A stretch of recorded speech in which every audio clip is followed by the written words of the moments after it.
On the night of August 14, 2016, at exactly 9:38 p.m., a 34-year-old man named Daniel Brooks walked into an office building in Arlington, Virginia. For Daniel, this was routine. He was an IT consultant who often worked late, and this building was practically his second home. He knew its layout, its quirks, its every corner. He had walked these same routes dozens, maybe hundreds of times before.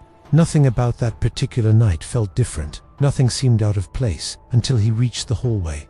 Let's talk about the building itself.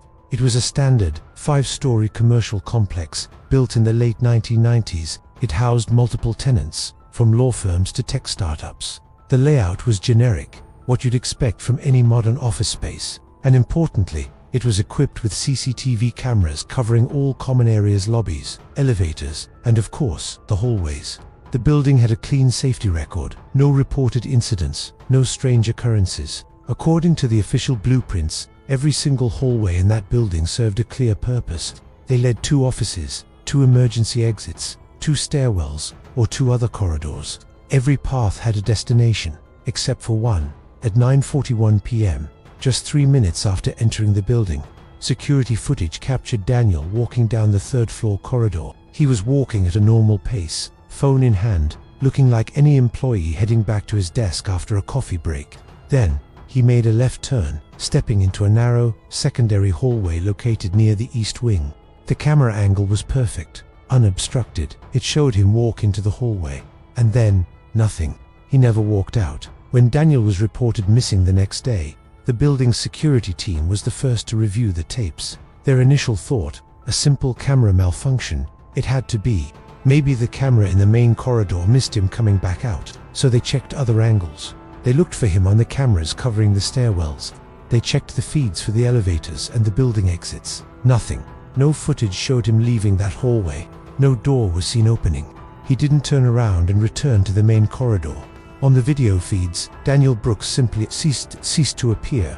It was as if the hallway had swallowed him whole.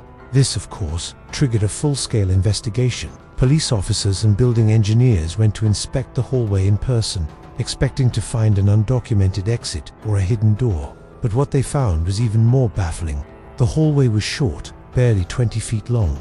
It was poorly lit, with just one flickering fluorescent light overhead, and it ended abruptly at a solid blank wall. There were no doors, no emergency exit, no access panels, no trapdoors, no windows, just a plaster wall, painted the same bland beige as the rest of the building. The investigators were stumped. They immediately pulled the original architectural blueprints to make sense of what they were seeing. And that's when the mystery deepened. According to the building's official plans, that hallway shouldn't even exist. On paper, the space it occupied was supposed to be a solid block of concrete and wiring, part of the structural core of the East Wing. It was not on any blueprint, old or new. It was a phantom corridor, a physical space that, according to all official records, wasn't there. But here's the detail that completely defied logic. Despite being an architectural anomaly, the hallway showed clear signs of use. The cheap industrial carpet was worn down in a path straight to the dead end. The walls had scuff marks, the kind left by people brushing against them as they walked. There were even dust patterns on the floor, consistent with regular foot traffic. This wasn't some sealed-off, forgotten space. Someone, or something, had been using this hallway. But for what? To walk into a wall? It made no sense. The building management scrambled for an explanation. They suggested the blueprints were outdated, which was possible. They theorized it was an error from a long-forgotten renovation, a small corridor that was built and then abandoned but never properly sealed. They even tried to claim the camera angles were misleading, creating an optical illusion. But none of these theories, not a single one, could explain the fundamental question. Why would Daniel Brooks, a man familiar with the building, confidently walk into a hallway that had no exit, led nowhere, and technically wasn't even supposed to be there? And more importantly, how did he vanish from it without a trace? In the end, the police were left with no answers, with no evidence of a crime and no body. They couldn't classify it as anything other than a missing person case. No foul play was ever determined. After their initial inspection, no further searches were conducted inside the building. The mystery of the hallway was left unresolved. A few years later, during a major renovation of the 3rd floor, the hallway was finally sealed off, literally bricked up and plastered over, erased from the building for good. No official explanation for its existence or for Daniel's disappearance was ever added to the final report. The case went cold. Daniel Brooks didn't disappear on a dark street or in a remote wilderness. He didn't even leave the building.